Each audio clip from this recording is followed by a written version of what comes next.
Hi guys, welcome. If you've just watched our unboxing video, then here we are on part 2, and this is the hardware review of the Google and LG Nexus 4. Now we're going to hit the hardware first, so this is the device that you'll receive on its own. There's no fluff with it really. And I'm going to run through the hardware very quickly for you. So in terms of dimensions, it's got 134 millimeters tall, 68 millimeters wide, and 9.1 millimeters thick, effectively, and it weighs in at 139 grams, which is 4.9 ounces, which is very nice indeed. Effectively, it's made up of two sheets of glass. We've got a back piece and a front piece, and it's held very firmly by some very strong plastic and what feels like reinforcement on the inside. Now, because you can't take the back out or anything like that, the back isn't removable, and so that aids the entire sort of very sturdy structure. Now, this is the 16 gigabyte version. It's awesome. It's got 2 gig of RAM. It's also rocking a Qualcomm APQ 8064 processor, chipset, and that's the Snapdragon S4 crate, and that's a quad-core 1.5 gigahertz. So what you need to know is it's basically faster than anything else on the market right now. It's absolutely storming, probably twice as fast as an S3 from Samsung. Now let me just hit you with a few more tech specs. On the front here we've got Corning Gorilla Glass 2. It's super screen. It's a True HD IPS plus capacitive screen, 60 million colors, resolution is 768 across by 1280 pixels, and that is effectively a 318 ppi pixel density, which is awesome, and that's across a 4.7 inch diagonally screen. We've got a 3.5mm headphone jack here. We've got micro USB. We've got awesome microphone. We've got a loudspeaker here as well. The loudspeaker gets about 71 decibels for voice and 66 on noise and 78 on ring, so it's nice and loud.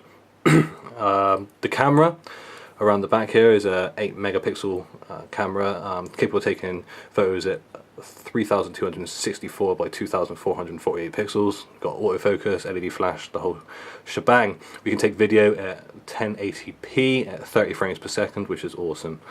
We've got all the sensors you could possibly throw a stick at, including accelerators, accelerometers, gyros, proximities, compass, barometers, etc.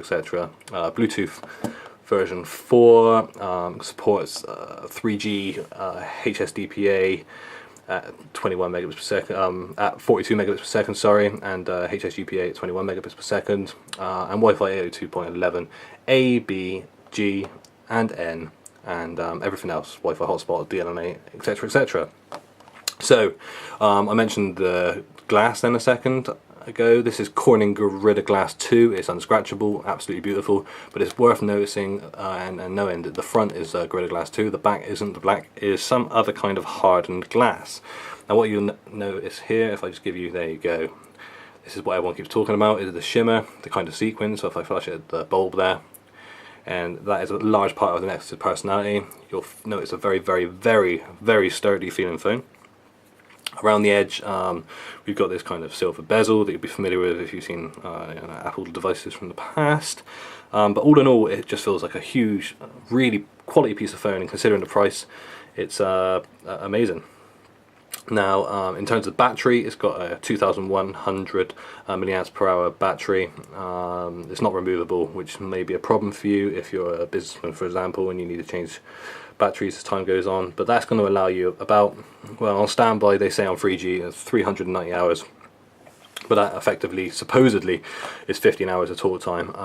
I'd question that. In use, I'm getting just over a day of battery. You want to be charging every single night, that's absolutely for sure. Also within the phone itself, we've got the volume buttons here. We've got a SIM drawer here. You press a little pin in there and the SIM pops out, and a power button here, and that turns the device on. Boom, it's there. Got a front camera there as well, and that's just going to be there for your Skype usage and whatnot, and that's 1.3 megapixels. It comes with Android 4.2 Jelly Bean already on it. The moment you turn it on, you'll be able to upgrade to 4.2.1. And then you're cooking with gas, and right then, at that moment in time, you've got the best phone on the market at the highest specification. And there endeth our hardware review. So in just under 5 minutes, I think we've covered most things there.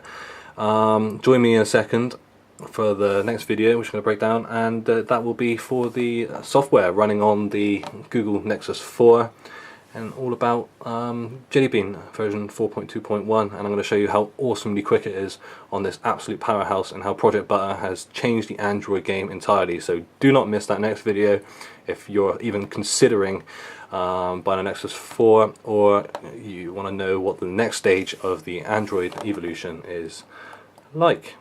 Thank you very much, and I hope I'll see you very shortly. Thank you very much.